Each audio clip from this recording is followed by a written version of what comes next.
Longtime 60 Minutes correspondent Mike Wallace, a man whose unflinching interview style sent more than a few shady politicians and swindlers into a cold sweat, is dead tonight at 93. Lester Holtz reports. It didn't happen. Why would Brian McNamee want to betray you? You haven't answered the question, Mr. President. That's not very nice. He was aggressive. Why are you so reluctant? And unrelenting. No, I have no intention of leaving until you tell me what's on your mind. Mike Wallace's straight-to-the-point questions were as revealing as they often were uncomfortable. And he calls you, Imam, forgive me, his words, not mine, a lunatic. For 38 seasons, he was there every Sunday on 60 Minutes. You like this, that 40 million people have to see me do this. Myron Leon Wallace was born May 9th, 1918 in Brookline, Massachusetts.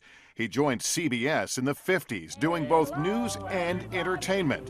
The turning point came in 1956 on an interview program called Night Beat. I'm Mike Wallace. The show is Night Beat. Challenging his guests with tough questions, something new for TV. What kind of people are your friends? A winning template for Wallace when in 1968, 60 Minutes was launched. It's a kind of a magazine for television. He faced down a who's who of newsmakers. In 1998, his airing of Dr. Jack Kevorkian euthanizing a man named Thomas Yoke led to Kevorkian's conviction for murder. Years later, Kevorkian sat down with Wallace. I want you to live up to your reputation. What's that? Tough? You've got to strafe me.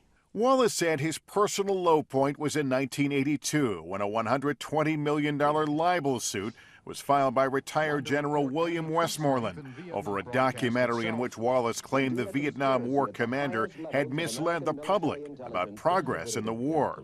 Westmoreland eventually settled for an apology, but it sent Wallace into depression. What happened with me is that a marriage broke up. I had to move out of my house where I'd lived for 22 years, and I was on trial for libel simultaneously. Wallace stepped down as a full-time correspondent in 2006, but continued to land big interviews for 60 Minutes. Allow me to finish with the nuclear dossier first. Oh, you finished with that. You finished with that. No, it's not finished, sir. It's not finished. We are just beginning. Oh, that's what I was afraid of. In 2005, he told the late Tim Russert how he wanted to be remembered. How should we remember you? Mike, give me the epitaph right now. Tough but fair. Tough but fair. Amen. He sure had quite the career. That was Lester Holt reporting. Wallace spent 38 years with 60 Minutes and won 21 Emmy Awards. His final interview aired in 2008.